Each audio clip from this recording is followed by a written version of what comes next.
Tyler said it without looking up from his plate, his voice carrying across our dining room, the way it always did when guests were present, calm, measured, devastating. I told you Pinot Noir with the Salmon Maria, not Merlot. I stood there, bottle in hand, feeling my face flush hot while our guests, the Hendersons Tyler's potential clients for a $4 million renovation, shifted uncomfortably in their antique chairs. Chairs I'd found at an estate sale. Refinished myself. Positioned exactly where Tyler had marked on his floor plan. "Oh, it's fine," Mrs. Henderson offered weakly, though her husband had already set down his glass. "No, she's right to notice," Tyler said finally, meeting my eyes across the table. "That look, the one that made me feel 6 inches tall in a room with 12-foot ceilings. Maria knows better. She's just been distracted lately." Distracted. That was his word for it this month. Last month it had been forgetful. Before that, not herself. All pleasant ways of saying I was failing at the one job I had left being the perfect backdrop to his perfect life. I smiled. I'd gotten good at smiling. 30 years of practice will do that. "You're absolutely right," I said, my voice steady even as my hands trembled slightly. "I'll get the Pinot." In the Kit Bryan, I braced myself against the marble countertop, the one Tyler had insisted on imported from Italy, installed at great expense. My chest felt tight.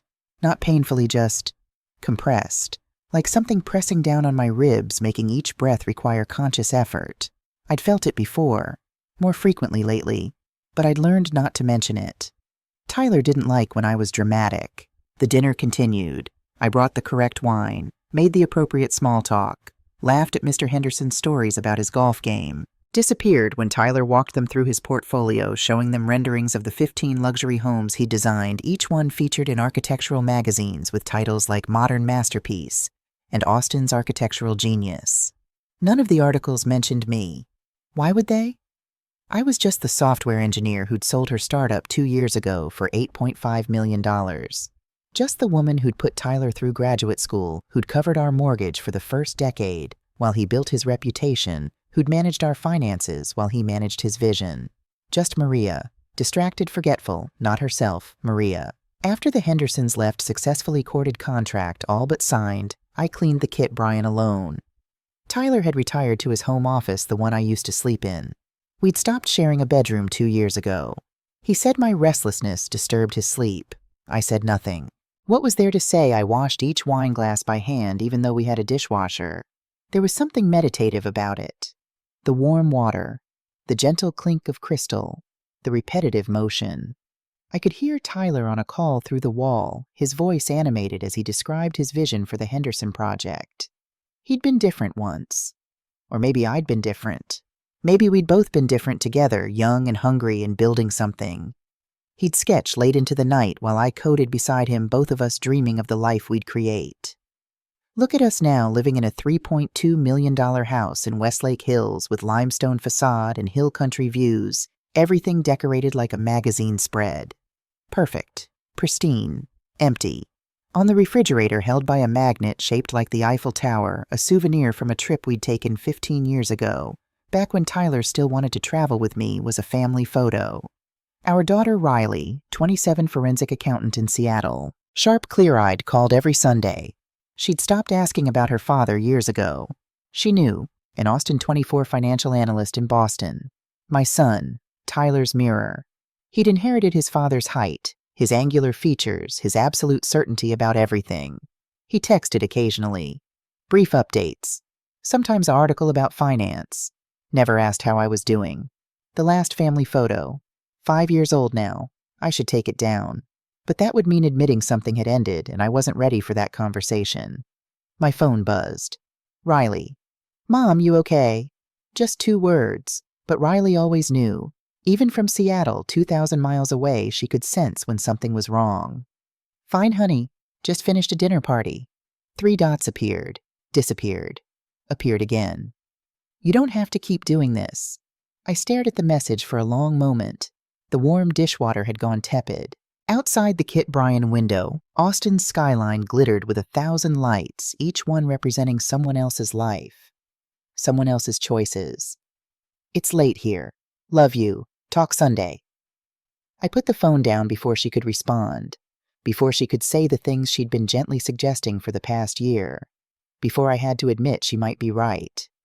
I dried the last glass, put it away in the cabinet Tyler had designed specifically for our stemware collection. Everything in its place. Everything perfect. Everything except me. That night I lay on the leather couch in my office. My former office, the room where I'd built my company from nothing, where I'd spent countless nights writing code that would eventually make us wealthy enough for Tyler to be choosy about his clients, and I pressed my hand to my chest, feeling my heartbeat. Still there, still ticking. The question forming in my mind wasn't new. I'd been asking it for months now, maybe longer. But tonight, after being corrected about wine in front of strangers, after seeing myself reflected in Mrs. Henderson's pitying glance, after reading Riley's text that said everything without saying anything at all, the question became impossible to ignore. Did I want to survive? Or did I want to live? There's a difference, a crucial one. I'd been surviving for years now, getting through each day, each dinner party, each correction, each moment of feeling invisible in my own home. But actually living that was something else entirely. I turned my head, looking at the walls lined with bookshelves. Books about software architecture, about building businesses, about leadership and innovation. Books by and about women who'd built empires, who'd refused to be diminished, who'd chosen themselves when the world asked them to choose everyone else. When had I stopped being one of those women? When had I decided that making Tyler comfortable was more important than making myself whole? The answer I realized with sudden painful clarity was that I hadn't decided. It had happened gradually, imperceptibly like erosion. One small correction here, one gentle criticism there, one eye roll at a dinner party, one night sleeping apart until 30 years had passed and I'd somehow become a stranger to myself. My chest tightened again. That pressing feeling. That sense of something heavy resting on my ribs. I should probably mention it to someone. A doctor maybe. But what would I say? My chest hurts when I'm around my husband. I can't breathe properly in my own home. They'd prescribe anxiety medication, suggest couples therapy, tell me stress was normal for a woman my age. They wouldn't understand that the stress wasn't normal life. It was normal in this life. This specific, particular, carefully constructed life where I'd agreed to become smaller so someone else could become larger. I closed my eyes and made a decision. Not the big one, not yet. But a small one tomorrow. I'd call my doctor, get checked out, make sure the tightness in my chest was just stress and not something more serious. It seemed like a reasonable, responsible thing to do. I had no idea that decision would change everything. The heart attack came on a Tuesday, not a massive Hollywood-style collapse, just a minor cardiac event, the kind that whispers rather than shouts, that suggests rather than demands. But it was enough.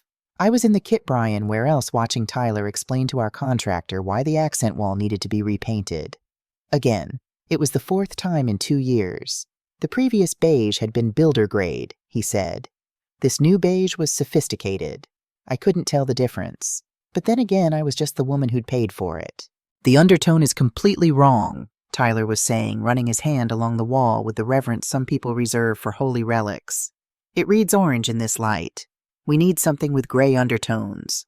Proper gray undertones. The contractor Marcus, a patient man in his 50s who'd worked on 3 of Tyler's projects, nodded wearily. He'd learned as I had that disagreeing only prolonged the conversation. That's when I felt it. Not pain exactly, more like pressure. Like an elephant had decided to sit on my chest casual as you please, making itself comfortable. My left arm tingled. My jaw ached. The Kit Bryan swam in and out of focus. Tyler, I said, or tried to say. It came out as more of a whisper. He didn't hear. He was busy explaining the Pantone color codes, the way natural light affected perception, the importance of getting these details right, because details were everything in his work. The elephant pressed harder. I gripped the counter, my knuckles white against the marble. Breathe, I told myself, just breathe. But breathing had become an active choice rather than an automatic function. Tyler, I said again, louder this time. He turned, irritation flickering across his face before concern replaced it. But the concern looked performative the way it always did now, like he was playing the role of worried husband for Marcus's benefit. What's wrong? I need to go to the hospital. What happened? My chest, I need to go. Marcus moved faster than Tyler did. I'll get my keys. No, I managed. I'll drive myself. I'm fine. Just need to get checked. Looking back, I realize how absurd that was. A woman potentially having a heart attack insisting on driving herself to the ER. But it made sense at the time. In our marriage, I'd always been the one who handled problems independently, the one who didn't make a fuss, the one who didn't inconvenience Tyler when he was working on something important. And the beige wall was very important. "I'll come with you," Tyler said, but he was already looking back at the wall at Marcus at his phone, where his calendar would show afternoon meetings with clients. "No, you stay. Finish here. I'm sure it's nothing." The relief in his eyes was brief but unmistakable. "Are you sure I can reschedule?" "I'm sure. I'll call you from the hospital." I drove myself to St. David's Medical Center, hands steady on the wheel, despite the elephant still making itself comfortable on my chest. It was a beautiful October day. The kind of day Austin does best: crisp air, bright sun, the trees just beginning to turn. I took the long route through downtown, past the buildings I'd watched go up over the past 30 years. Past the office building where I'd run my startup from the 10th floor. Past the coffee shop where Riley had told me she'd gotten into graduate school. Past the corner where Tyler and I had stood on our first date, talking about architecture and ambition, and all the things we'd build together. I'd built my things. He'd built his. Somewhere along the way, we'd forgotten we were supposed to be building together. At the ER, they took me seriously. Chest pain in a 56-year-old woman gets attention. EKG, blood work, the works. They moved efficiently, speaking in quiet voices, asking questions I answered honestly. Yes, I'd been under stress. Yes, my chest had felt tight for months. No, I hadn't mentioned it to anyone. No, my husband wasn't here. He had an important meeting. The ER nurse, a woman about Riley's age, with kind eyes and efficient hands, paused at that last answer. "An important meeting," she repeated, not quite a question. "He designs houses," I said, as if that explained everything. Maybe it did. Dr. Sarah Bryan arrived an hour later. Mid-40s, calm demeanor, the kind of doctor who looks at you rather than at her tablet. She pulled up a chair beside my bed, and I knew immediately this conversation was going to be more than just medical.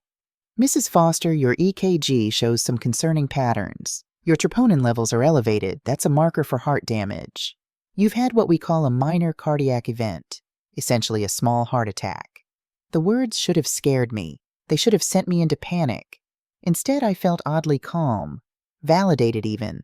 My body had been trying to tell me something, and finally someone was listening. "Am I going to die?" Dr. Bryan smiled slightly. "Not today. Not from this. But Mrs. Foster, I need to be frank with you. I've been looking at your chart. Your blood pressure is 145/95. That's high. Your stress markers are through the roof.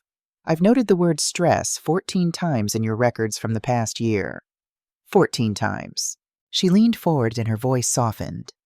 "Your heart is sending you a message. The question is, are you listening?"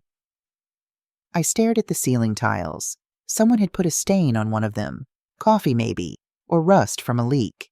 It was imperfect, that stain. Out of place in the otherwise sterile room. Tyler would have noticed it immediately, would have complained to the hospital administration about the lack of attention to detail. I found it oddly comforting. "I'm listening," I whispered. And I was.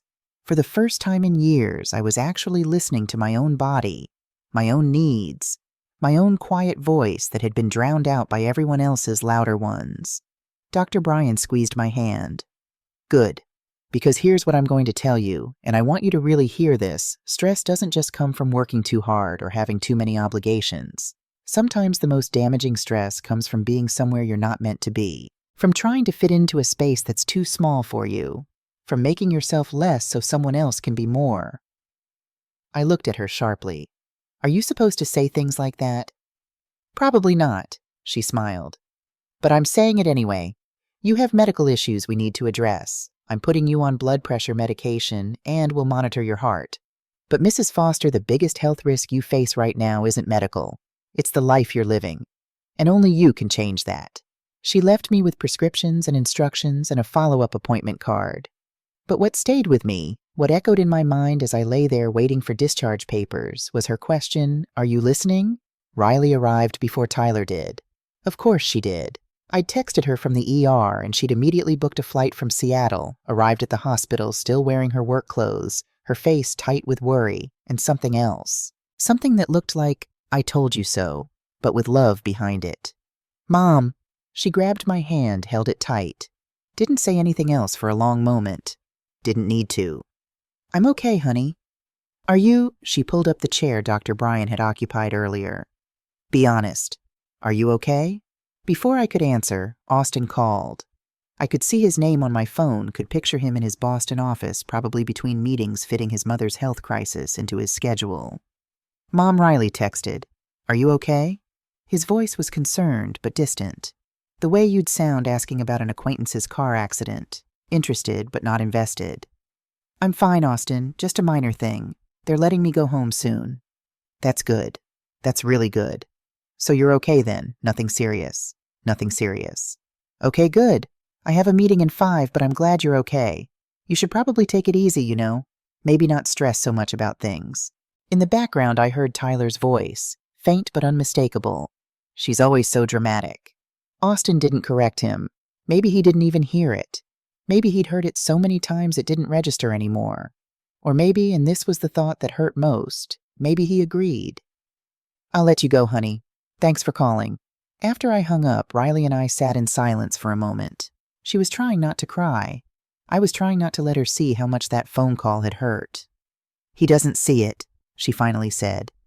Austin, he doesn't see what Dad's like, what it's been like for you. He sees what he wants to see, what he needs to see. Is that enough for you to be invisible to your own son? The question hung in the antiseptic air.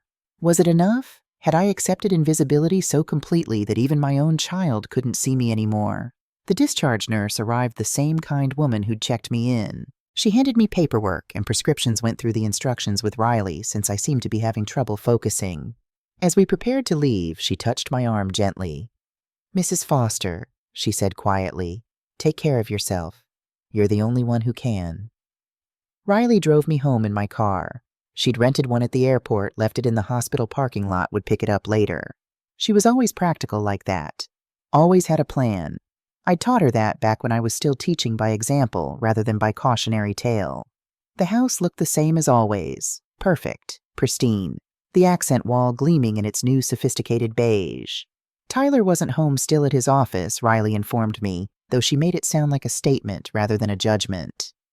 I'll stay a few days, Riley said, guiding me to the leather couch in my office. Not the master bedroom. We both understood without discussing it that this was where I belonged now. You don't need to. I know I don't need to. I want to. Mom? She knelt beside the couch, looked up at me with those clear analytical eyes that missed nothing. What are you going to do? About what? Don't. Please don't do that. Don't pretend you don't know what I'm asking. I closed my eyes. Behind my lids, I could see it all so clearly, 30 years of making myself smaller, quieter, more convenient. 30 years of being the supporting character in someone else's story. 30 years of telling myself it was love when maybe it had just been habit. I don't know, I admitted. But Dr. Bryan asked me if I was listening to my heart, and for the first time in a very long time, I am. Riley squeezed my hand. Good, because your heart has always been smarter than you give it credit for. That night, lying on the couch with Riley asleep in the guest room, I pressed my hand to my chest again. The medication had helped. The tightness had eased. My heartbeat felt steadier. But I knew with a certainty that went bone deep that the medication wasn't the solution. It was a Band-Aid on a wound that required surgery. The wound wasn't medical, it was situational, and only I could heal it. Dr. Bryan's words echoed again. Your heart is sending you a message. Are you listening? I was listening. Finally, after years of noise and criticism and the constant hum of trying to be enough for someone who would never find me sufficient, I was listening to the one voice that mattered most. My own. And it was telling me quietly but insistently that I could die in this house, and Tyler wouldn't notice until my body blocked his drafting table. That wasn't bitterness speaking. That was truth. Clear, cold, irrefutable truth. I didn't want to die in this house. I didn't want to fade away in a room I'd paid for surrounded by furniture I'd chosen in a life I'd funded but never fully inhabited. I wanted to live. The distinction, that crucial distinction between surviving and living, had never been clearer. And for the first time in 30 years, I chose living. I didn't know yet what that would look like. Didn't have a plan, didn't have a timeline. But I had a decision. And sometimes the decision is the hardest part. The rest is just logistics. The heart attack was October 23rd. By October 25th, I'd been discharged with prescriptions and instructions. By October 26th, I'd made my decision. By November 1st, I'd started planning. Not impulsively, not dramatically. That wasn't my style. I'd built a software company from nothing, scaled it to 8 figures, and sold it for $8.5 million. I knew how to plan, how to execute, how to leave nothing to chance. The difference was that this time I was planning my own liberation. I gave myself 6 months, November through April. That seemed reasonable, long enough to do it right, short enough to maintain momentum before I lost courage. Riley stayed for a week after the hospital. We didn't talk about it directly, the plan, the future, what I was going to do. But she knew. She'd always known. That first morning she made coffee the way I liked it and sat across from me at the Kit Bryan table, the table Tyler had commissioned from a woodworker in Vermont, made from reclaimed barnwood because authenticity mattered to him. "So," she said simply. "So," I echoed. "When, not if, when. God, I loved my daughter. 6 months. I need time to arrange things properly." She nodded, sipped her coffee. Outside November, rain fell softly on the limestone patio Tyler had designed himself. "Where?" "Lisbon." Her eyebrows rose. "Portugal. I went there for a conference 5 years ago. Before—" I trailed off. Before Tyler decided my traveling for work was unnecessary now that we had money. Before I'd stopped having a professional life separate from being his wife. It was beautiful, quiet, affordable, and far enough away. From him. From everything. Riley pulled out her laptop, always prepared, my practical girl, and we spent that afternoon researching D7 visa requirements for Portugal, cost of living in Lisbon, healthcare options, Portuguese language courses, neighborhoods in Alfama Grassa Moraria. The D7 requires proof of passive income, Riley read. Minimum about €8,820 per year. You've got way more than that. I did. The $8.5 million from selling my company had left me with $4.2 million after taxes. Properly invested, that generated around $210,000 annually. More than enough for Lisbon's cost of living, which Riley was discovering ran about €2,800 monthly for a comfortable lifestyle. "What about Dad?"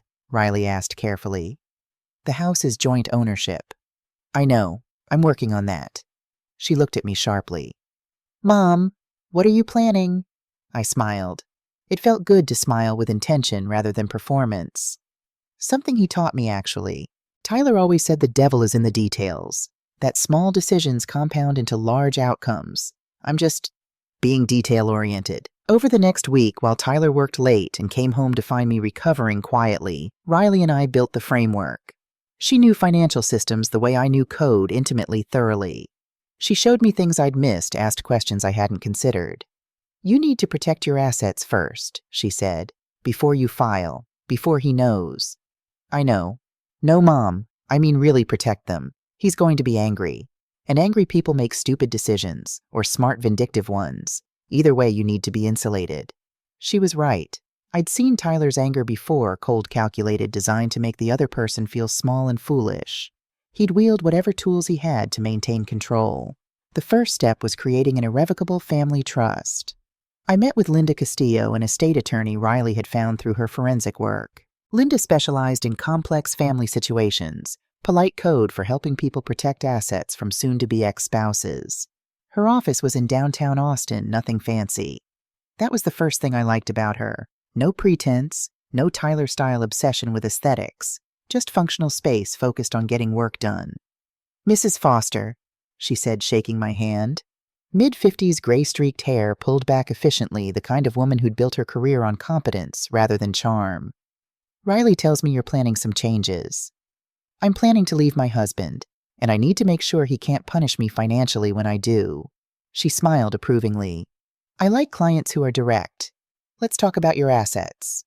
I laid it out, $4.2 million from my company sale currently in investment accounts.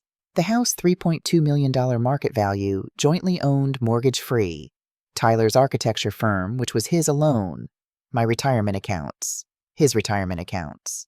30 years of accumulated stuff. "The house complicates things," Linda said. "Joint ownership means he has rights. You can't just take it or sell it without his consent." "I don't want it." She looked surprised. It's worth over $3 million. I know, but it's his space, not mine. Everything in it reflects his taste, his vision, his needs. I don't want to fight over it. I want to walk away. That's unusually generous given the circumstances. Is it? I leaned forward. Or is it strategic if I fight him for the house we're in litigation for years? He'll drag it out, that's his personality. He'll spend money we don't need to spend just to make me miserable. But if I give him what he wants most, his perfect house, and he has to keep it. Understanding dawned in Linda's eyes. The carrying costs. Exactly. Property taxes alone are $42,000 annually. Maintenance, insurance, utilities, probably another $35,000. Add in the lifestyle he's accustomed to, and he needs about $180,000 a year just to maintain status quo. And his architecture firm generates, last year, about $320,000. Sounds good until you realize he reinvests most of it in the business. His actual draw was maybe $140,000. Riley, sitting beside me, added quietly, which means without Mom's income supplementing everything, he can't actually afford the house long term. Linda smiled slowly. So you're giving him exactly what he wants, knowing it'll eventually destroy him. I'm giving him a choice, I corrected. What he does with it is his decision. We spent the next 2 hours structuring the trust. $2.1 million would go in half my liquid assets. Riley would be trustee. Not me. Her name only. Tyler couldn't touch it, couldn't claim it in divorce, couldn't argue I'd hidden marital assets because I was giving them to our daughter. It's for Riley and Austin, I told Linda. For their futures. Education funds for their children someday. Help with houses. Whatever they need. And the other half of your assets. I'll need about $850,000 for Portugal. Living expenses, apartment purchase, eventually cushion for emergencies. The rest stays here for now, liquid available for whatever the divorce requires. He'll still come after it. Let him. I'll give him a reasonable settlement. I'm not trying to leave him destitute, just free myself. The trust documents took 3 weeks to finalize. Riley flew back to Seattle after the first week, but we talked every night, going over details, adjusting plans, making sure nothing was forgotten. What about Austin? She asked one evening, her voice careful. I was sitting in my office, my former office, with papers spread around me. Financial statements, property records, investment portfolios. The infrastructure of a life I was dismantling piece by piece. What about him? He's going to be upset, Mom. He worships Dad. I know. And he's going to blame you. I know that too. Silence on the line. Then, does that change anything? I thought about Austin. My beautiful boy who'd grown into a man who barely called, who'd absorbed Tyler's worldview so completely, he couldn't see the cost it extracted from the women around him. Austin, who'd once been so sweet, so sensitive before Tyler taught him that sensitivity was weakness. No, I said finally, it doesn't change anything, because if I stay to keep Austin comfortable, I'm teaching him the same lesson Tyler taught him, that women should diminish themselves for men's convenience. I won't do that anymore, not even for my son. Good, Riley said fiercely, because you deserve better than being everyone's afterthought. The next piece was the house. The beautiful, perfect, soul-crushing house. I met with Marcus Bryan at a coffee shop in East Austin, far from anywhere Tyler might go. Marcus was a mortgage broker Riley had found no relation to Doctor. Bryan, though, I'd started thinking of them as a team of people helping me escape. You want to refinance? Marcus asked, confused. But you own it free and clear. Why would you add debt? Because I'm leaving, and I want my husband to have something to remember me by. I explained my reasoning. Tyler would get the house in the divorce, I'd make sure of it. But if the house came with substantial debt, he'd have to decide whether keeping it was worth the financial strain. How much equity do you want to pull? Marcus asked. I'd done the math. $890,000. His eyes widened. That's a lot. It's about 28% of the home's value, well within lending standards. Our credit is excellent. We have substantial retirement accounts they can use as collateral. It'll be approved.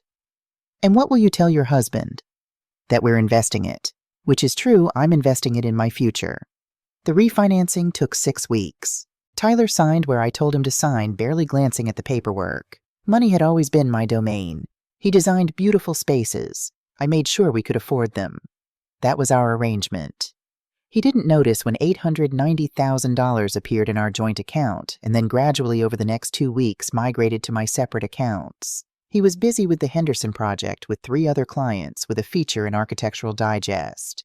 By January, the financial architecture was complete. $2.1 million in irrevocable trust, Riley as trustee, $850,000 in my separate accounts offshore, untouchable, $890,000 mortgage on the house. Tyler's problem now, my retirement accounts protected by law. No joint credit cards. I'd quietly paid them off and closed them. I'd spent 30 years making sure Tyler never had to worry about money. Now I was making sure I never had to worry about him using money as a weapon. The Portugal visa application went in December 1st. I'd found an apartment online, beautiful place in Alfama, the old quarter with terracotta tiles and a balcony overlooking the Tagus River. €1,200 monthly. I'd paid 6 months up front using a property management company that specialized in expat rentals. I started Portuguese lessons on Duolingo, then hired a tutor through Italki. An hour a day, every day. Tyler thought I was doing it for fun, a new hobby for his suddenly fragile wife. He didn't ask many questions. He'd never been particularly interested in my hobbies. I bought 2 large suitcases. Good ones from REI, the kind that could handle international travel. I kept them in the back of my office closet, slowly filling them with things that mattered. Photos of the kids when they were small, my grandmother's pearls. The watch my father gave me when I sold my first software contract books I'd loved before I'd stopped having time to read. Everything else, the furniture, the art, the carefully curated objects Tyler had chosen or approved, I left. They were props in a play I was no longer performing in. The D7 visa was approved on December 18th. I cried when I got the email. Sitting in my office, staring at my laptop screen, tears running down my face as I read, "Your application has been approved. Please collect your visa at the Portuguese consulate in Houston." Riley called that night like she always did now, like she could sense when I needed her. "I got it," I told her. "The visa 10. "Yeah," I heard her exhale. "When a January 15th. I'll leave January 15th. "Does he know yet, Ao?" "No. He'll know when he finds the papers." "Mom," she paused. "Are you scared?" I thought about it. Was I scared? Not of leaving. Not of Portugal. Not of starting over at 56. What I was scared of was staying watching myself disappear, completely waking up at 70 and realizing I'd spent 20 more years being invisible. "No," I said. "I'm not scared. I'm ready." The divorce papers were filed January 2nd through Linda's office, but Tyler wouldn't be served until after I left. That was deliberate. I didn't want confrontation. Didn't want tears or accusations or his particular gift for making me feel small and selfish and wrong. I wanted to be gone before he even knew I was leaving. The hardest part was Austin. Riley suggested I tell him, give him a chance to understand, maybe even say goodbye properly. But I knew my son. He'd tell Tyler. Not maliciously, but because Tyler was his model, his mentor, his definition of what a man should be. And Tyler would find a way to stop me, not physically but emotionally. He'd weaponize Austin's disappointment. Make me choose between my freedom and my son's approval. So I chose silence. And freedom. I wrote letters instead. 2 of them sealed in envelopes I'd leave with Riley to deliver after I was gone. Austin's letter was short, "My darling boy, by the time you read this, I'll be in Portugal. I'm not running from you. I'm running toward myself. Your father is a brilliant man. Talented, driven, accomplished. But he's also a man who believes love means making yourself convenient for him. I taught you that's what wives do. What mothers do. I'm sorry I taught you wrong. I love you more than you'll ever know. But I can't stay in a marriage that's killing me to keep you comfortable with your vision of our family. When you're ready to know who I actually am, not who you need me to be, I'll be here." Always your mother, Maria Riley's letter was longer, thanking her, releasing her from any obligation to mediate between me and the men in our family, telling her how proud I was of the woman she'd become. December turned to January. The days grew shorter, colder, though in Austin that just meant 60s instead of 80s. Tyler was busy, always busy. The Henderson project was in full swing. He had a speaking engagement at a design conference. His Instagram following had cracked 200,000. He barely noticed I was there, which made leaving easier. January 14th, I made one final meal in that Kit Bryan. Nothing special, just pasta salad, good bread from Central Market. Tyler didn't come home for dinner, client emergency. So I ate alone, washed the dishes by hand one last time, dried the wine glasses I'd been corrected about months ago. Then I took the family photo off the refrigerator. The last one of all 4 of us together, taken 5 years ago before Austin moved to Boston. We looked happy in it. Maybe we had been in that moment, or maybe we'd just been good at performing happiness. I put it in my suitcase along with everything else that mattered. That night I slept soundly for the first time in years. No tightness in my chest. No anxiety. Just calm certainty. I was done surviving. Tomorrow I'd start living. January 15th arrived cold and clear. Austin woke at dawn frost on the windows rare for Texas beautiful. I was already awake. Had been for an hour, sitting in darkness, watching the city slowly brighten. This house, this life, this version of myself in 6 hours, none of it would be mine anymore. I dressed carefully. Comfortable clothes for the flight, soft jeans, cashmere sweater, good walking shoes. Practical Maria. Prepared Maria. The Maria who'd gotten herself through 30 years of marriage by being relentlessly competent. But this time I was being competent for myself. The suitcases waited by the office door, 2 of them holding everything that mattered. 30 years reduced to 100 pounds of luggage. It should have felt sad. Instead, it felt freeing. I'd organized the divorce papers on the Kit Bryan counter the night before, weighted down by Tyler's favorite coffee mug, the one from the architecture conference in Copenhagen, the trip I hadn't been invited on because it was just business. The note I'd written was simple. Tyler, everything's yours. The house, the furniture, all of it. I've taken only what's mine. The mortgage is current, $890,000 remaining balance, first payment due, February 1st. My attorney will contact you about the divorce. I hope you find happiness in all the perfect things you've built. M, I placed the house keys on top. Symbolic that. Giving back entry to a home I'd never felt at home in. 5:15 a.m. The Uber was scheduled for 5:30. I had 15 minutes. I walked through the house one last time. Not sentimentally, more like checking a building before closing it permanently. Had I forgotten anything? Was there anything I still needed? The living room with its designer furniture. The dining room with its table that seated 12.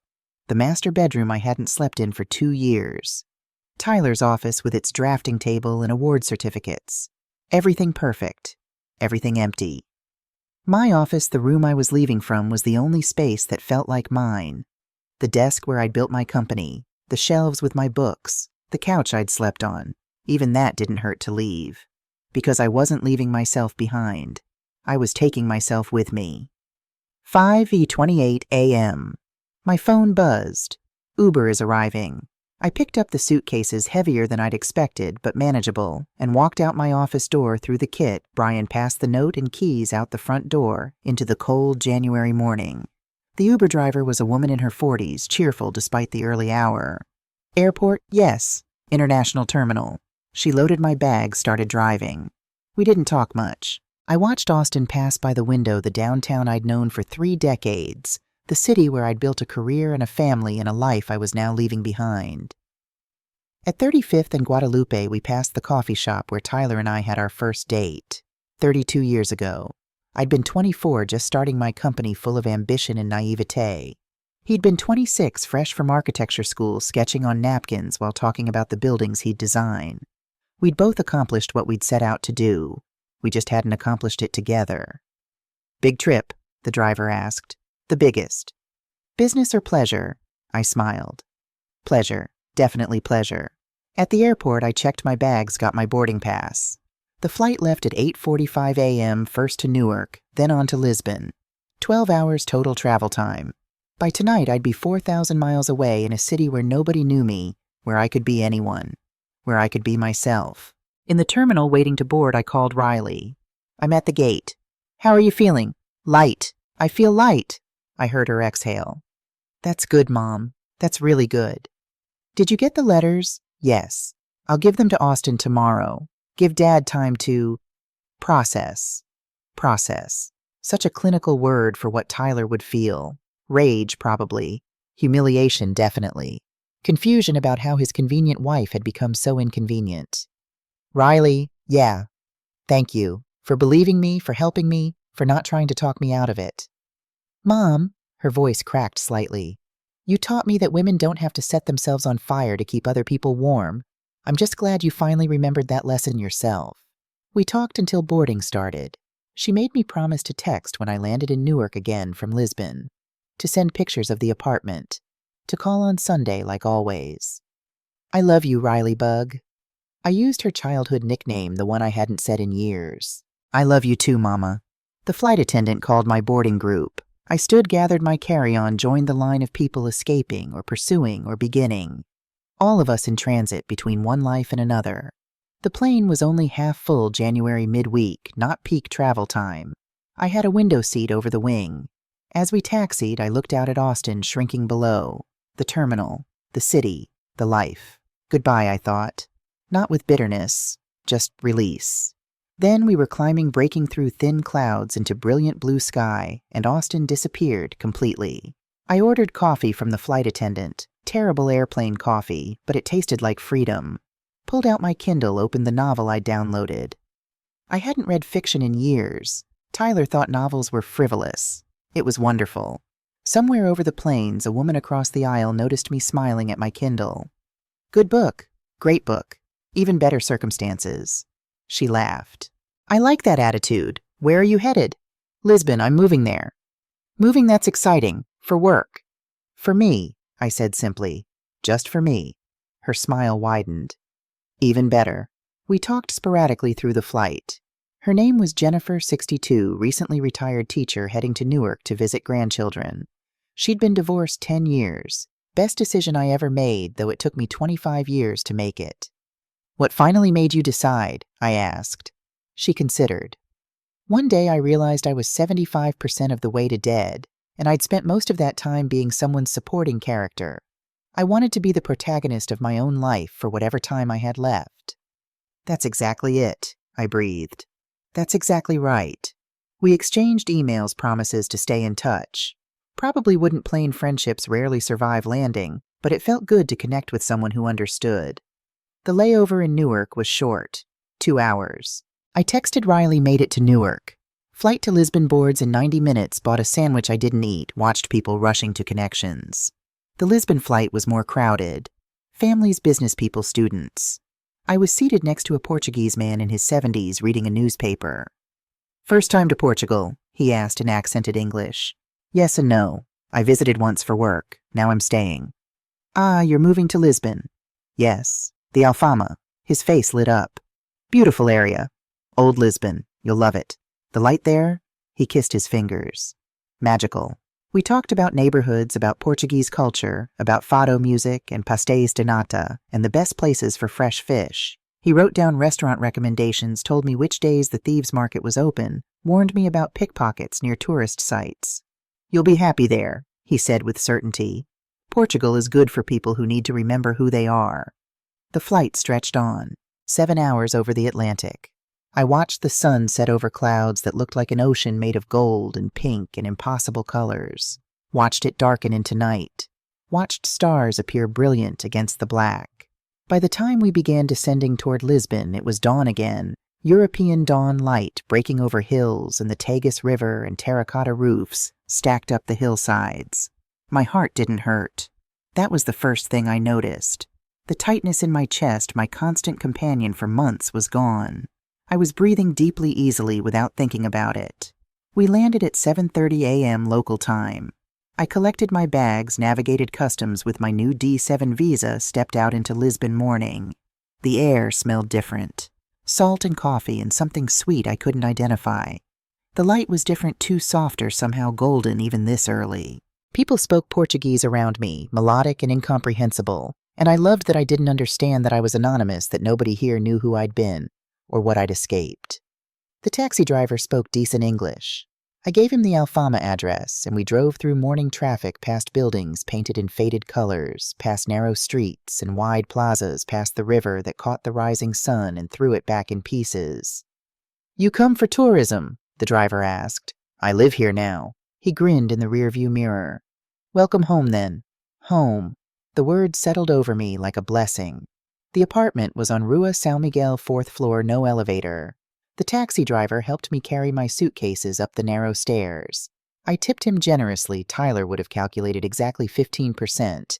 I gave him 30 and didn't care. The apartment manager, Sophia, was waiting, 50-something warm smile keys in hand. Bom dia, you are Mrs. Foster. Yes, but please call me Maria. Maria? She tested it, smiled. Beautiful name. Come, I show you everything. The apartment was small, maybe 700 square feet, but perfect. Terracotta tiles throughout white walls, high ceilings. A bedroom with a wrought iron bed frame. A bathroom with blue tiles. A small Kit Bryan with a 2-burner stove. And the balcony tiny, barely big enough for 2 chairs and a table, but with a view of the Tagus that made my breath catch. The sunset is beautiful from here, Sophia said.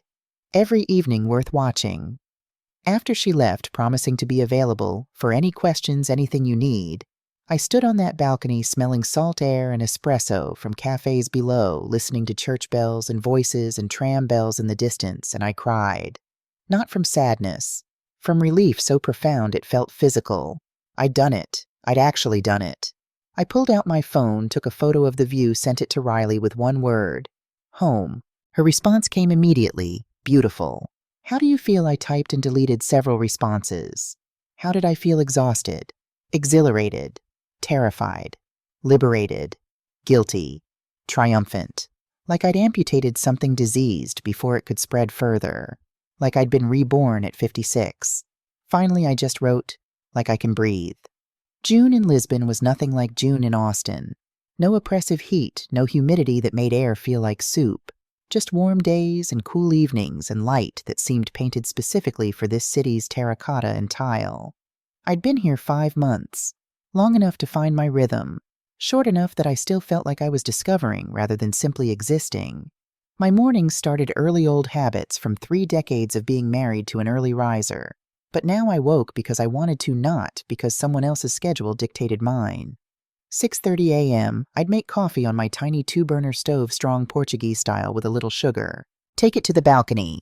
Watch the Tagus catch morning light. Read for an hour. Poetry mostly. Mary Oliver, who wrote about paying attention. Naomi Shihab Nye, who wrote about finding the whole world in small moments.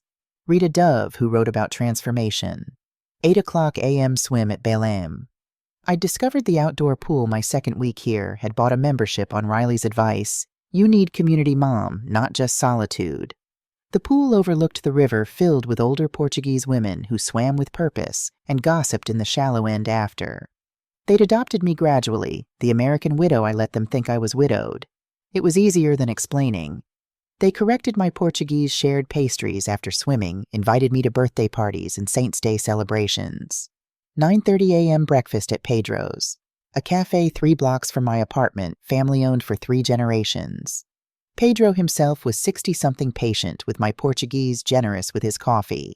I had the same table every morning by the window where I could watch people pass while I ate torrada with butter and drank more coffee. Pedro and I had become friends in that specific way you become friends with people you see daily but don't need to perform for. He knew I was American, divorced, rebuilding. I knew he'd lost his wife 2 years ago, that his daughter wanted him to retire, but he couldn't imagine life without the cafe. You look happier today, he'd say sometimes in Portuguese I could now mostly understand. I feel happier. I'd respond in Portuguese, he'd gently correct. 11 a.m., Portuguese class. I'd progressed from Duolingo to actual classroom instruction, a language school in Príncipe Real that catered to expats. My classmates were a mixed German retirees, Brazilian entrepreneurs, American remote workers. We struggled together through verb conjugations and practiced ordering food and learned the difference between formal and informal address. 1 o'clock p.m., lunch usually at home. Simple things, cheese and bread and olives from the market. Tomatoes that actually tasted like tomatoes. Wine from the Douro Valley that cost €6 and was better than the $40 bottles Tyler used to lecture me about. 2 o'clock p.m. siesta. I'd resisted at first, too American, too productive, too time is money. But Lisbon insisted. Shops closed, streets quieted. Even the light suggested rest. So I learned to nap or read or just exist in the afternoon heat. 4 p.m. painting class. This had been Riley's idea too. You used to love art, Mom, before you stopped having time for anything that wasn't work or Dad. She was right. I'd minored in studio art in college back when I'd still believed I could be both an artist and an engineer. Tyler had gently suggested I focus on practical skills. By year 5 of our marriage, I'd stopped painting entirely. Now I went 3 times a week to a studio in Graça taught by a Portuguese artist named Ana, who spoke minimal English and communicated mostly through demonstration and encouragement. I was terrible at first, stiff, self-conscious, apologetic about every brushstroke. Para, Ana would say, swatting my arm. Stop apologizing. Paint is not sorry. Paint is honest. I was getting better. Looser. My paintings were abstract, colorful nothing Tyler would have hung in our Austin house. I loved every single one. 7:00 p.m. dinner. Sometimes I cooked simple pasta or fish from the market. Sometimes I ate out neighborhood tascas where locals went, where menus were handwritten and wine came in carafes and nobody cared if you ate alone. Sometimes I met friends, other expats from language class, Portuguese women from the pool, Ana from painting. I had friends. Actual friends. Not Tyler's wife acquaintances who'd stopped calling after I left. People who knew me as Maria. Just Maria. Who didn't know about my company or my divorce or how much I'd erased myself to fit into someone else's vision. Evenings I spent on my balcony, reading or painting or simply watching the city exist below me. Watching light change. Watching the Tagus shift from blue to silver to black. Listening to Fado drift from open windows, listening to conversations in Portuguese I was beginning to understand. This was my life now. Small, simple, mine. Riley called every Sunday, 1 p.m. her time, 9 p.m. mine. We'd talk for an hour, sometimes 2. She told me about Seattle, about her work tracking financial fraud for a consulting firm, about the guy she was seeing. Nothing serious yet, but he's nice, Mom. Actually nice. I told her about Lisbon, about Pedro's Cafe and Ana's art class and the Portuguese women at the pool, about learning to be alone without being lonely, about rediscovering who I'd been before I'd spent 30 years being Tyler's wife. You sound different, she said one Sunday. Lighter. I am lighter. Literally, I've lost 15 pounds just walking everywhere, but also, yes, lighter in every way that matters. And Dad, I knew she'd been handling things in Austin. The divorce was proceeding. Tyler's lawyer kept asking for extensions, kept trying to negotiate terms that were already generous. Linda had predicted this. He'll drag it out, she'd said. Not because he wants you back, because he wants you to suffer for leaving. But I was 4,000 miles away. His suffering couldn't reach me here. Let him take his time, I told Riley. I'm not in a hurry. I'm already free. Austin hadn't called. Not once. Riley said he'd gotten the letter, had read it, had been upset. Tyler's version, the one Austin believed, was that I'd abandoned the family and had some kind of breakdown. Does he know about Portugal? I asked. He knows you left the country. I don't think he knows where. Dad's not telling people details. I think he's embarrassed. Good. Let him be embarrassed. Let him explain to his architect friends and his Instagram followers and his clients why his wife had disappeared.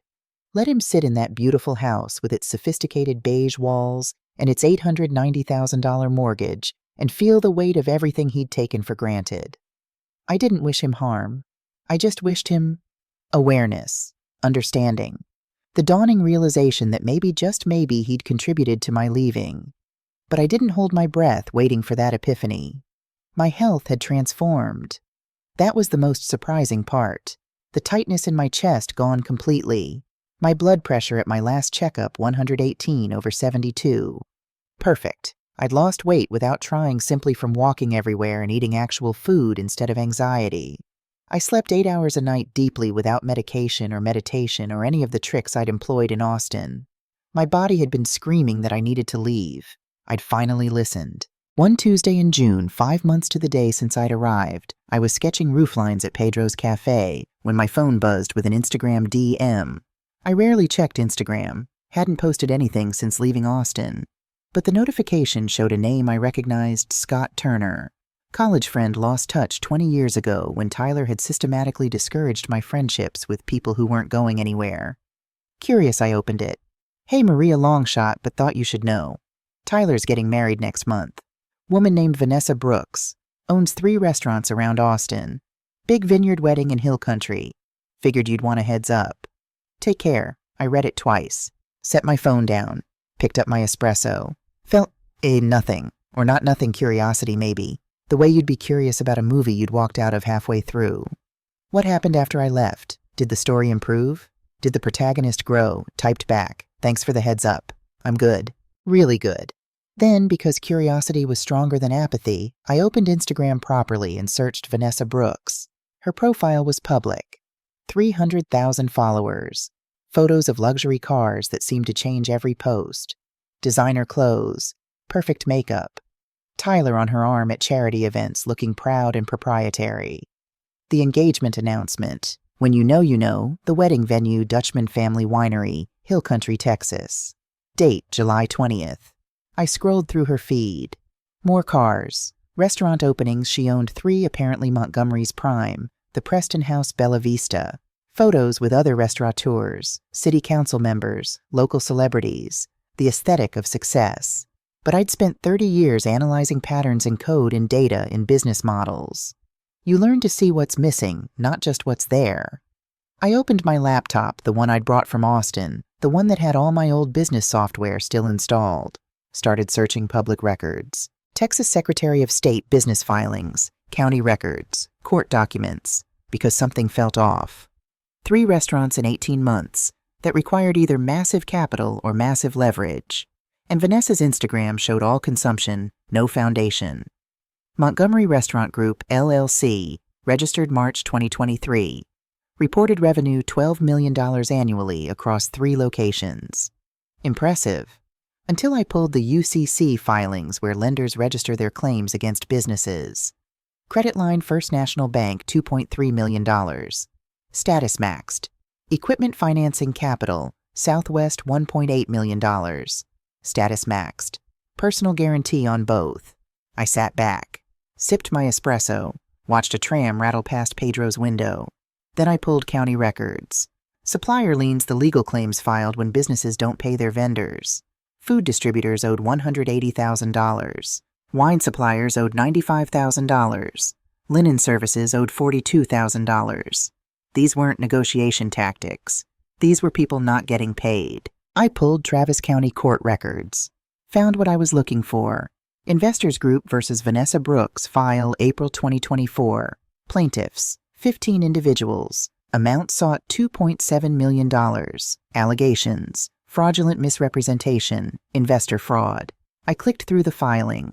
Skimmed the allegations. The pattern was classic. Vanessa had told investors her restaurants generated $12 million annually.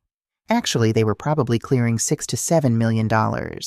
She'd used new investor money to pay old debt's textbook Ponzi structure. Kept expanding before anyone noticed the foundation was sand. Trial date, August 2025. 1 month after her wedding to Tyler. I sat there in Pedro's cafe looking at my laptop screen, feeling something shift inside me. Not vindication, not schadenfreude, something more complicated. Tyler was about to marry a fraud, and in 1 month it would all blow up publicly. Lawsuits, investigations, criminal charges probably. Part of me, the petty part, thought, good. Let him experience what it feels like when someone you trust turns out to be performing success rather than living it. But the other part, the part that had raised 2 children and built a company and believed that people deserved truth even when it was painful, thought about Austin. My phone buzzed. Riley and Mom, I've been looking into this Vanessa person too, and it's worse than you found. How much worse? She's not just over-leveraged, she's actively defrauding investors. I ran her corporate structure through forensic software we use at work. The numbers don't just not add up, they're fiction. I called her. Tell me, I said. Revenue discrepancies across all 3 locations. She's reporting $12 million to investors, but probably clearing 6, maybe 7. The rest is accounting fiction. Classic Ponzi using new money to pay old obligations while keeping the appearance of profitability. How many investors? 15 total, pool around $2.7 million. Some of these people took out second mortgages to invest with her mom. These aren't rich people gambling.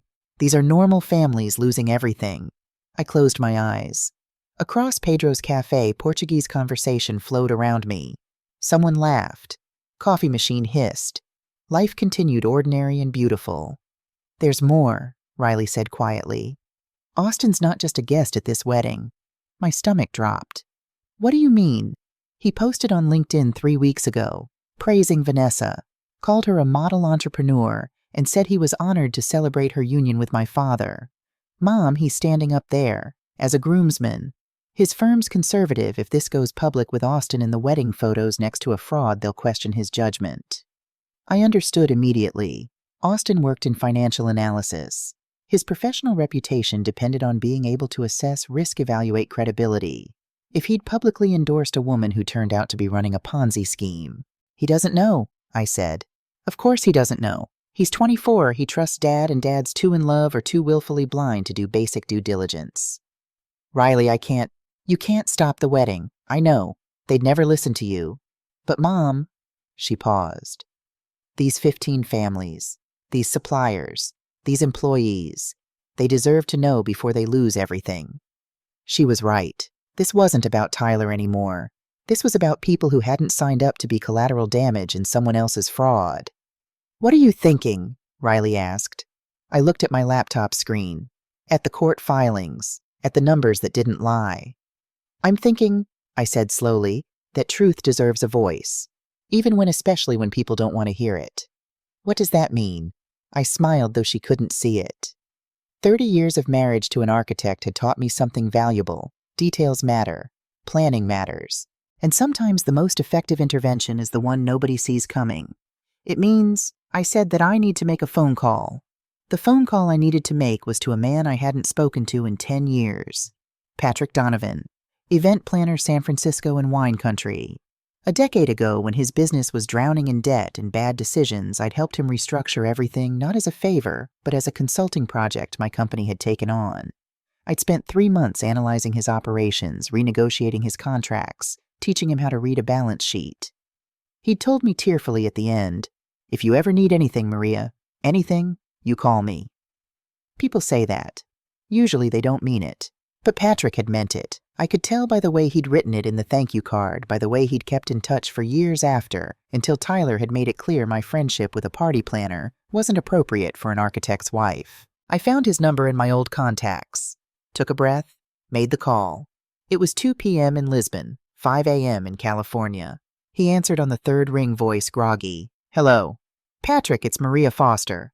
Silence. Then Maria Jesus, Maria Foster from Austin. "From Lisbon now. I know it's early." No, I'm awake. Just wow. It's been years. How are you? We spent 10 minutes catching up.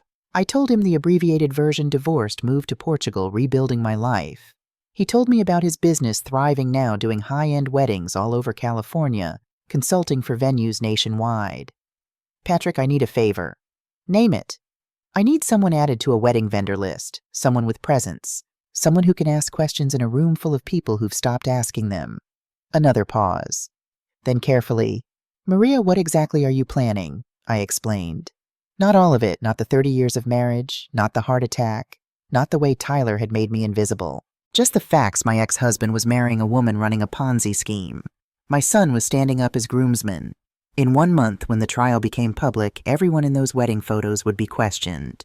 15 families were about to lose their life savings. "Someone needs to say something," I finished, "before it's too late. And you want this someone to be someone credible, someone who can present facts without hostility, someone who makes people think rather than react."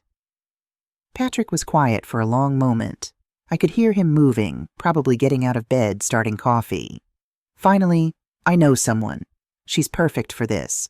But Maria, I need to know, is this about protecting your son or punishing your ex-husband?" The question was fair. I'd been asking myself the same thing for 2 days. "Both," I admitted. "But also, those 15 families, those employees, those suppliers who aren't getting paid. This isn't just about Tyler or Austin. It's about accountability." "Okay, let me make some calls." We switched to video chat an hour later. Patrick's office had wine country visible through the window, rolling hills, morning light, everything calm and beautiful. "Her name is Elizabeth Hartley," Patrick said, and shared his screen. A professional website appeared. Headshot of a woman in her early 70s, silver hair, perfectly styled, kind eyes, the bearing of someone who'd spent decades in courtrooms and boardrooms.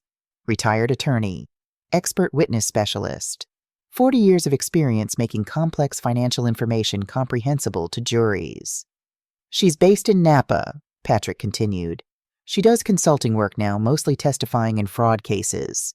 Juries love her. She has this way of presenting information that's devastating without being aggressive, truth without hostility. Can you get her into the wedding? I know the wedding planner at Dushman. Lisa Pierce, we've collaborated on events for years. I can add Beth as my +1 on the vendor liaison list. Cover story old family friend happened to be in the area. Will Lisa question it?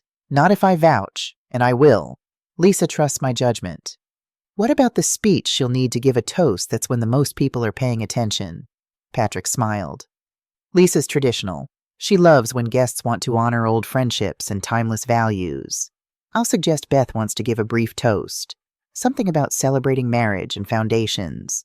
Lisa will approve it. Over the next hour, we refined the plan. I'd send Patrick all the documentation, court filings, UCC, records, supplier liens, the timeline of Vanessa's fraud. Beth would review everything, then craft a speech that presented facts as questions, not accusations. Questions that would make people pull out their phones and start searching. The goal, I told Patrick, isn't to destroy the wedding. It's to make sure people know the truth before they invest more money, reputation trust into something built on lies. Understood. I'll need a few days to coordinate with Beth. And Maria. Yes. This is going to get messy. Your ex-husband will figure out you were involved. Your son might not forgive you. Are you prepared for that? I thought about Austin, my beautiful boy who'd inherited Tyler's certainty, who believed the world worked the way his father said it worked. Austin, who hadn't called me once in 5 months, who believed I'd abandoned the family. I spent 30 years trying to be enough for Tyler, I said quietly. I won't spend another day proving myself to anyone, even my son. If Austin needs to hate me to protect his worldview, that's his choice. But I won't let him walk into disaster because warning him might make him uncomfortable. Okay then, let's do this. 3 days later, Patrick called back. We're set. Beth's reviewed the materials. She's in. And Maria, she's good at this. Really good. She said this is the most clear-cut case of fraud she's seen in years. When will she arrive? Day before the wedding. Rehearsal dinner. She'll introduce herself to the bride and groom as an old family friend, completely fictitious, but Beth can sell anything. She'll charm them, blend in, and then at the reception she'll give a toast that'll make everyone in that room question everything. And if Tyler recognizes that I'm involved, how would he? You're 4,000 miles away. Beth's a stranger from California. I'm vouching for her. There's no trail back to you unless you want there to be one. But I knew Tyler. He was detail-oriented, paranoid about his reputation. If this went wrong, he'd look for someone to blame. And eventually he'd remember that his ex-wife was the only person he knew who could analyze financial records and orchestrate something this precise. Let him suspect, I said. Let him lie awake wondering. Maybe it'll teach him something about taking people for granted. Riley called that evening. I told her the plan. Mom, it's brilliant, but it's also kind of terrifying. Why terrifying? Because you're not just exposing Vanessa. You're exposing Dad's judgment. Austin's judgment. You're proving that the men in our family are so arrogant they didn't do basic due diligence before publicly endorsing a fraud. Maybe that's a lesson they need to learn. Maybe. But Mom, when this happens, when that speech happens and the video goes viral because it will go viral, you realize you'll be blamed, right? Even if they can't prove you orchestrated it, they'll know. And people will call you bitter, vindictive. They'll say you couldn't handle your ex-husband being happy. Let them. Will you really be okay with that? I stood on my balcony looking out at the Tagus. The sun was setting. Sophia had been right. The sunset from here was worth watching every evening. The sky was orange and pink and purple colors I'd stopped noticing in Austin colors that seemed more vibrant here where I'd allowed myself to actually see. Riley, I've spent 30 years caring what other people think of me, managing Tyler's reputation, performing the role of perfect wife, being small so he could be large. I'm done with that. If standing up for truth makes me the villain in Tyler's story, so be it. I'm not the protagonist of his narrative anymore. I'm the author of my own. She laughed, surprised, delighted. Okay, Mom. Okay. Do it. 3 days before the wedding, my phone rang. Austin's name on the screen stopped me cold. First call since January. 6 months of silence broken. I was cooking dinner, simple fish from the market, roasted vegetables, good bread. The kind of meal Tyler would have criticized for being too pedestrian. I turned off the stove, stepped onto the balcony, answered. Austin. Mom. His voice was formal, distant, like I was someone he barely knew. I'm calling because I think you should know. I'm standing up at Dad's wedding. Vanessa asked me personally. It's an honor. An honor to stand beside a fraud while she married his father. But Austin didn't know that yet. Riley mentioned that, I said carefully. She probably told you I posted about it too, on LinkedIn. I meant every word, Mom. Vanessa's incredible. 3 successful restaurants in less than 2 years. She's everything. He stopped. Everything I wasn't. The words hung in the silence between us. I'm glad your father found someone who makes him happy. Are you, sharp now, angry? Because it seems like you just walked away from everything. From us. From 30 years. Like it meant nothing. I gripped the balcony railing. Below Lisbon's evening life unfolded couples walking hand in hand, families heading to dinner, the ordinary beauty of people living their lives. I left a marriage that was destroying my health, Austin. Not you or your sister. You left a note, Mom. Like quitting a job. That's how little we mattered to you. That landed hard. I'd known it would hurt him. But hearing the pain in his voice, the genuine bewilderment still cracked something in my chest. Austin, I know you're excited about this wedding. Just promise me something. What, boo? Pay attention. You're good at your job because you verify data. Check sources. Don't stop doing that because it's family. Silence, then defensive. What's that supposed to mean? Successful people aren't always what they appear. Ask questions. Look at the foundation before you publicly endorse the building. I don't need career advice, Mom. Vanessa's solid. She's built something real. Unlike you, he stopped again. Unlike me. Unlike our family. Unlike everything I'd walked away from. Austin, I have to go. Rehearsal dinner's in a few days. I just thought you should know I'm part of this. That I support Dad. That not everyone abandoned him. The line went dead. I stood there holding my phone, watching the Tagus darken from blue to black, feeling the familiar tightness start to return to my chest. Not a heart attack, just grief. Just the ache of knowing my son couldn't see me anymore if he ever had. Riley texted, "He called you." "Yeah, I'm sorry.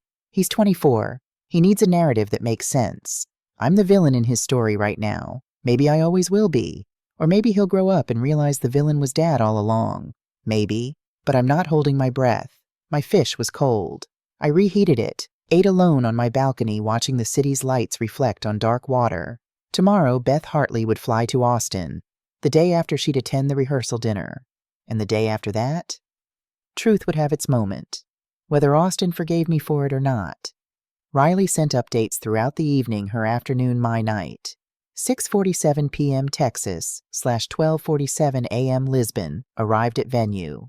Dad looks nervous. Keeps adjusting things, you know how he gets. Vanessa working the room hard. Very confident. Maybe too confident. I was lying in bed, too wired to sleep, phone beside me. Riley had offered to be my eyes and ears. Someone should document this, Mom. For Austin's sake. 7:15 p.m. / 1:15 a.m. Austin's toast. All about new beginnings and what real success looks like. He compared Dad and Vanessa to some power couple from history. Didn't mention you once. Vanessa's eating it up. Photo attached Austin at the microphone, Tyler beaming Vanessa's hand on his arm. My son looked so certain, so sure he was on the right side of history. 7:52 p.m. / 1:52 a.m. Beth is here. Mom, she's perfect. Looks like everyone's favorite grandmother. Expensive suit, silver hair, commanding presence, but warm. She just introduced herself to Vanessa as old family friend who knew Tyler's aunt years ago. Complete fiction, but she sells it. 8:10 p.m. / 2:10 a.m. Vanessa bought it completely. Shook Beth's hand, welcomed her. Any friend of Tyler's family is family. Tyler looked confused for maybe 3 seconds. Doesn't remember an aunt like that, but Beth was so confident he just nodded along. Classic gaslighting in reverse. I'm impressed. 8:34 p.m. / 2:34 a.m. Wedding planner. Lisa asked Patrick about Beth. Patrick vouched beautifully. Beth and I go way back. Wonderful woman, very traditional. Asked if she could give a toast tomorrow, something about honoring old values. Lisa approved it. We're in. I sat up in bed, heart pounding. This was really happening. In less than 24 hours, Beth would stand in front of 200 people and present truth they weren't prepared to hear. 9:01 p.m./3:01 a.m. Vanessa just spent 10 minutes talking to Beth, laughing, touching her arm the way people do when they're trying to charm someone important. Beth is playing it perfectly interested, but not too interested, warm but with boundaries. She's done this before. 9:45 p.m./3:45 a.m. Dinner wrapping up. Beth mingling like she's done this 100 times. Vanessa completely relaxed now, drinking wine arm around Dad. She has no idea what's coming. Mom, Austin's going to be crushed tomorrow. Are you sure about this? My phone rang. 3:50 a.m. Lisbon. Riley whispering from what sounded like a parking lot. Mom, I'm here. Beth was flawless. She told stories about old Austin days that were completely fabricated, but so specific people believed them. She's a professional mom. This is what she does, testifies in court, makes juries believe her. And Tyler suspects nothing. He's too busy being the center of attention. Tomorrow's details: outdoor ceremony at 4, reception at 5:30, toasts around 6:15. Weather's supposed to be perfect, clear 82 degrees sunset during reception. Beth goes after family speeches before dancing. Riley, I know what you're going to say. Last chance to back out. But Mom, I've been thinking about this all night. These 15 families invested $2.7 million based on lies. Some of them took out second mortgages. They're going to lose everything when this collapses, and it will collapse the trials in 4 weeks. If Beth speaks up tomorrow, maybe some people hear the truth before they lose more. Maybe that's worth Austin being angry. And if Austin never forgives me, her voice softened, then that's his choice. You can't set yourself on fire to keep him warm, Mom. You taught me that. After we hung up, I walked to my balcony. 4 a.m. in Lisbon. The city quiet, just church bells marking the hour, and the distant sound of late-night revelers heading home.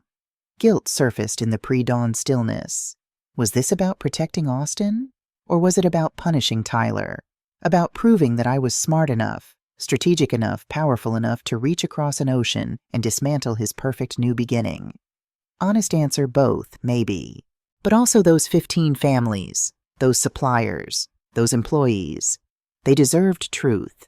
They deserved a chance to ask questions before trusting someone who'd built her empire on sand.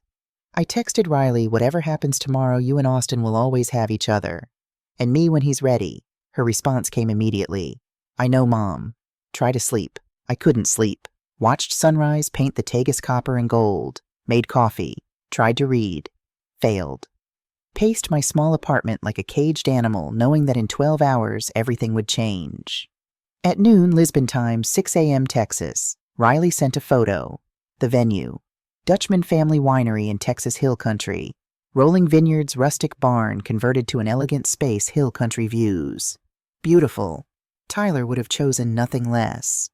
Here we go, she texted. The calm before the storm. I didn't watch the ceremony.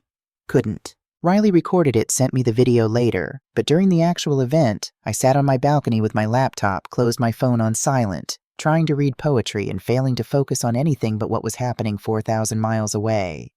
Later, I'd watch the video. See Vanessa in ivory silk, Tyler in midnight blue. See Austin proud beside them. Riley's face carefully neutral in her bridesmaid dress. See 200 guests witnessing what they believed was the beginning of something beautiful. The ceremony was flawless. Vows, rings, kiss, applause. Tyler's architect friends impressed. Vanessa's restaurant partners celebrating. Austin's firm colleagues taking photos that would in 4 weeks become evidence of poor judgment. The reception began at 5:30. Riley's texts started again. 5:45 p.m./11:45 p.m. Lisbon cocktail hour. Everyone drinking, laughing. Beth sitting with Patrick's vendor table looking like she belongs. Dad and Vanessa working the room. They look happy, Mom. Genuinely happy. That stung more than I expected.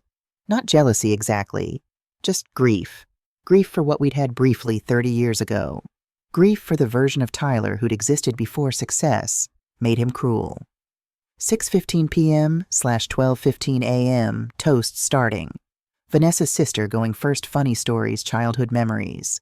Then Vanessa's dad emotional, talking about how proud he is. Now Austin's turn. My hand shook as I opened the video Riley sent. Austin at the microphone. my son, handsome in his suit, confident every inch Tyler's heir. Vanessa Brooks represents everything I aspire to become, he began. I closed my eyes, couldn't watch. In less than 2 years, she's built an empire, 3 thriving restaurants, respected in the community, financial independence through vision and hard work. She's shown me what real success looks like. Confidence, vision, commitment.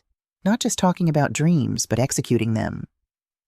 Each word felt like a small cut. He was describing everything he thought I wasn't, everything Tyler had taught him to value. To Vanessa and Dad, may your partnership be as strong as your individual achievements. Applause, glasses clinking, Vanessa wiping tears, Tyler nodding satisfied. 6:22 p.m/12:22 a.m. Wedding planner just announced one more speaker. Beth standing up. Mom, I'm recording everything. Here we go. My heart hammered. I opened my laptop, pulled up a blank document, and started typing, not because I needed notes, but because I needed to do something with my hands. Riley's video came through. Beth Hartley rising from her seat, walking to the microphone with unhurried authority. The presence of someone accustomed to courtrooms, to being believed. She wore a charcoal gray suit, expensive, elegant, appropriate. Her silver hair caught the early evening light. She held the microphone, let silence settle. Professional technique. The room's attention locked onto her, and then she spoke. Good evening, everyone. My name is Elizabeth Hartley, and I've known families like this, families who value appearances, success, beautiful weddings for many, many years. Her voice was warm, grandmotherly, the kind of voice you trusted instinctively. I wanted to take a moment to celebrate this union, but also to talk about something I believe is profoundly important: foundations. She paused, smiled. Guests leaned in. Vanessa, you look absolutely radiant tonight. Tyler, she's clearly built something impressive. 3 restaurants in 18 months. That's remarkable expansion. Tyler smiled, nodded. Vanessa touched his arm. They thought this was a compliment.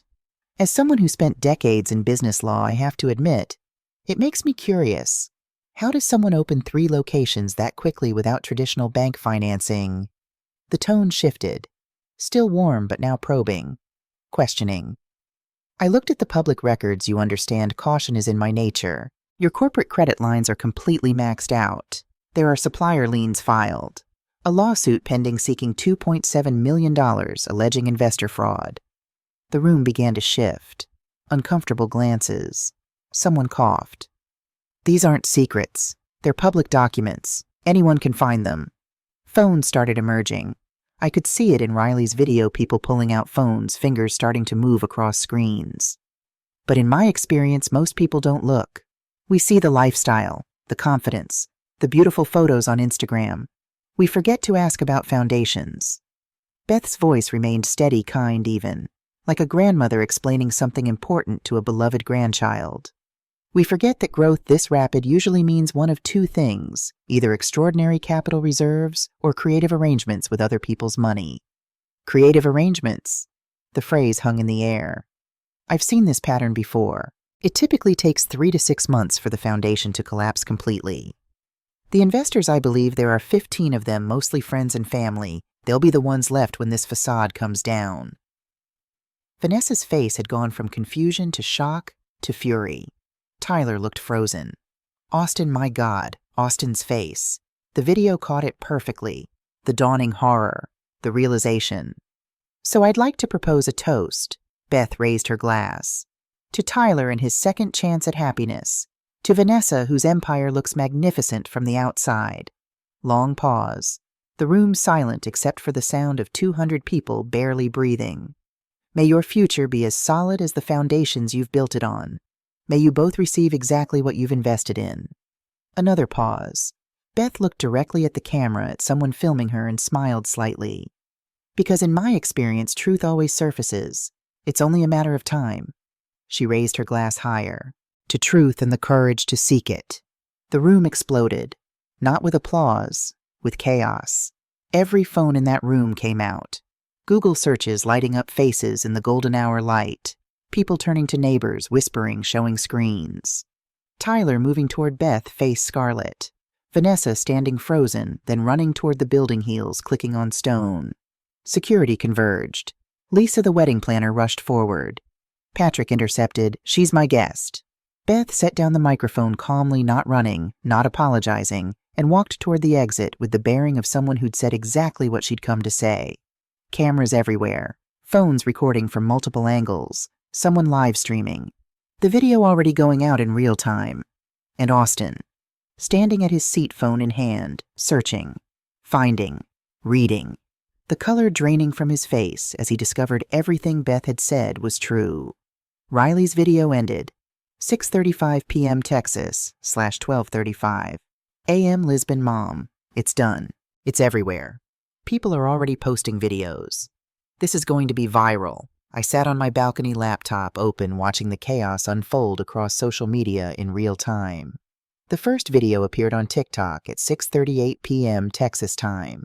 Caption: "OMG, this wedding toast just ended a marriage before it started." View count 47,000 and climbing. By 7 p.m., 180,000 views. By 8 p.m., 520,000 views. By the time I finally tried to sleep at 3 a.m. Lisbon time, the video had 1.2 million views and was trending on 3 platforms. My phone rang at 6:22 a.m. Lisbon, 12:22 a.m. Texas. 8 hours after Beth's speech. Tyler's name on the screen. I stared at it for 3 rings. 4. On the 5th ring, I answered. "Maria," his voice trembling fury and panic braided together. "You did this. You planted her. You destroyed." I let him finish. Let him rage about betrayal, about vindictiveness, about how I'd always been jealous of his success, how I'd never supported him, how I'd abandoned our family, and now I was trying to destroy his new one. When he finally ran out of words, ran out of breath, I spoke quietly. "Tyler, I'm sitting on a balcony in Lisbon. It's 6 in the morning. The sun's coming up over the Tagus River. I don't know who that woman is or why she said those things. Don't you dare lie to me. I know you did this. Nobody else would, nobody else could." But maybe, I continued as if he hadn't interrupted, maybe someone finally asked the questions you should have asked before marrying her, before putting our son in those photos beside a fraud, before publicly endorsing someone you never properly vetted. Silence, then a sound, half sob, half scream. "You vindictive I hung up, set the phone down gently, looked out at the Tagus at the sunrise painting everything gold and pink. 4,000 miles away, Tyler's perfect wedding was unraveling. His reputation was being questioned. The life he'd built so carefully was cracking. And I felt nothing but relief. Not triumph, not vindication, just the quiet certainty that I'd done what needed doing. Riley called 10 minutes later. "Mom, you okay?" Dad called. "I figured. It's chaos here, Mom. Complete chaos. The wedding's basically over, half the guests left. Vanessa locked herself in a room. Dad's on the phone with his lawyer. And Austin, tell me." "He's in his car, just sitting there. He found everything, the lawsuit, the liens, all of it. His LinkedIn post praising Vanessa has 300 comments now, most of them asking if he did due diligence before endorsing her." My stomach dropped. His firm, "They'll see it tomorrow. Monday morning he'll probably get called in." I closed my eyes. Riley, "Mom, you did the right thing. Those 15 families, the suppliers, the employees, they all deserve to know before losing more. And Austin, he needed to learn this lesson. Better now than later. Will he see it that way? Eventually, maybe. I don't know." By noon, Lisbon time, the video had 3 million views. Compilation videos appeared, most disastrous wedding speeches. Memes with Beth's face captioned, "When you bring receipts to the wedding."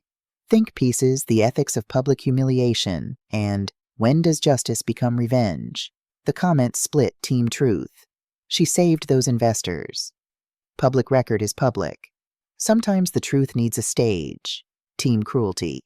She humiliated them publicly. Could have sent an email. This is what bitter looks like. Local Austin news picked it up. Then Houston, then CNN, business blogs, legal analysts weighing in on whether Beth could be sued for defamation. Consensus. No, she stated facts from public records. Within 24 hours, FBI investigation opened. Vanessa's restaurant accounts frozen. Staff walking out. Within 48 hours, 2 of 3 locations closed. Vanessa arrested on preliminary charges.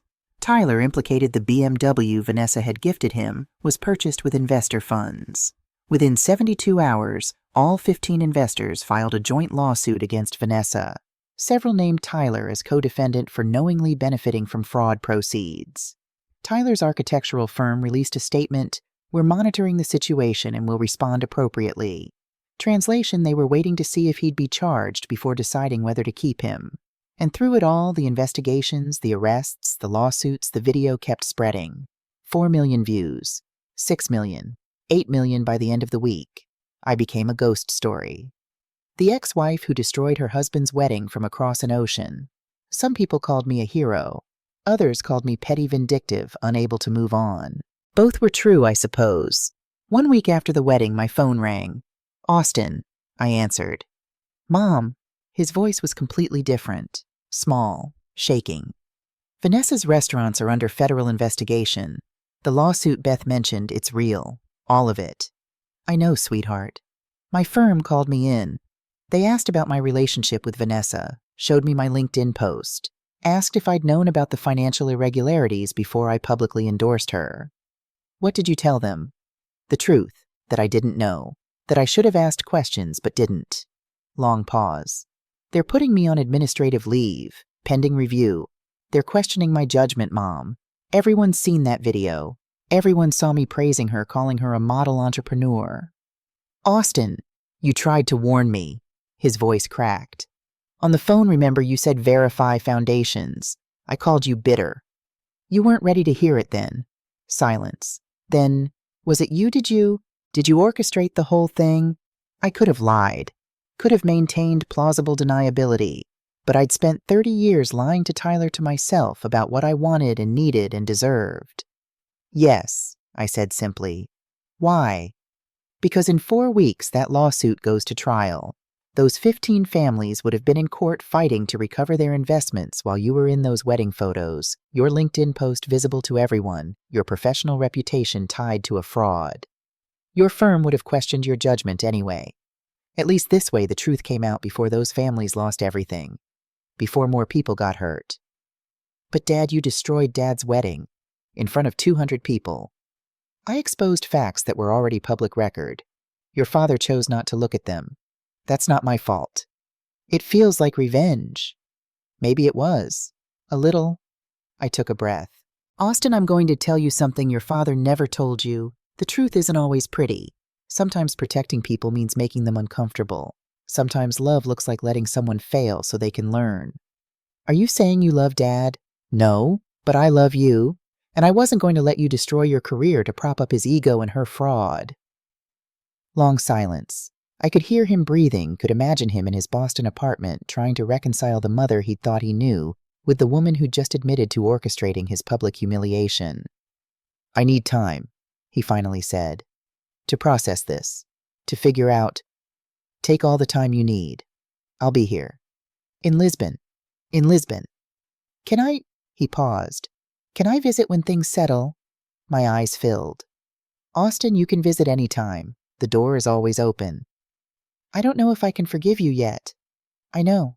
That's okay. But I also don't know if I can forgive Dad, or myself for being so blind." "That's okay too." We talked for another hour. He told me about his firm, about the investigation, about how his colleagues were treating him. I told him about Lisbon, about learning Portuguese, about the life I'd built without erasing myself. Before hanging up, "Mom, some people online are calling you a hero. Others are calling you vindictive. Which do you think is true?" "I think maybe both," I smiled. "That's probably the most honest assessment anyone's made." January 2027. I'm sitting on the same balcony where this story began, but everything is different. Vanessa convicted on 14 counts of investor fraud, wire fraud, money laundering. Sentenced to 12 years federal prison. Currently at FCI Fort Worth. Her restaurants liquidated. Investors recovered 31 cents on the dollar. Tyler sued by investors for $385,000, the BMW plus jewelry purchased with fraud funds. Lost. Filed Chapter 7, bankruptcy, when he couldn't pay. Defaulted on the $890,000 mortgage I'd left him with. Sold the house at a loss. Living in Phoenix now with his sister working as a draftsman for $24 per hour. His architect license under ethics review. Instagram deleted. Social circle dissolved. The perfect life perfectly destroyed. Austin cleared by his firm after thorough review but reputation damaged. Transferred to compliance, same salary, less prestige. Started therapy. Learning to recognize manipulation, to question authority, to build boundaries. He visited Lisbon in January 2026. We spent a week together really talking for the first time in years. He told me, I spent my whole childhood protecting Dad. Never asked if you needed protecting from him. In December, he met Sophie, a pediatric nurse. Kind, genuine, the kind of woman who sees people clearly. He proposed in May. Called me first. Will you help us plan a wedding in Lisbon? I said yes. Riley thriving. 2 promotions. Regional award for forensic accounting work. Calls weekly. Our relationship stronger than ever. Me blood pressure, 115/70. Weight 165 down from 180. No chest pain in 18 months. I sleep 8 hours every night. My days have their rhythm swimming Portuguese class painting. I sold 8 pieces last year. Joined a book club.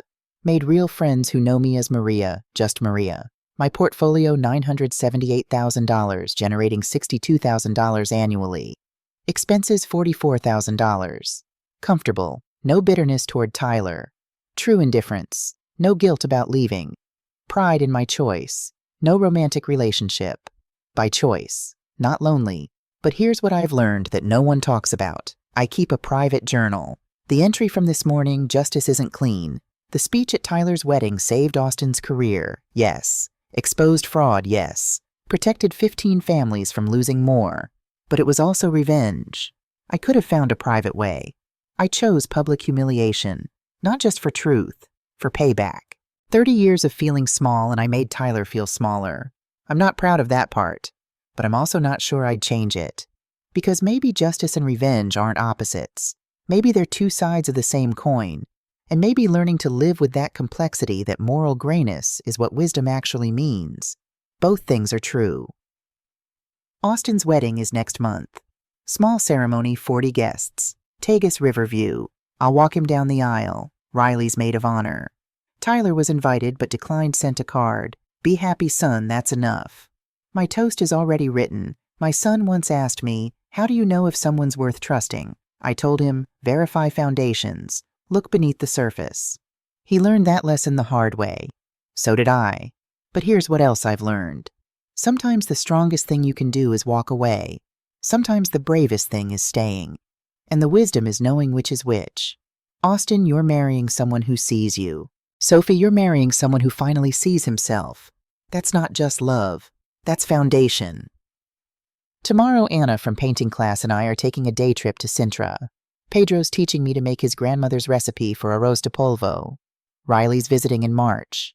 My life is small, simple, mine. I spent 30 years making myself convenient for someone who would never be satisfied.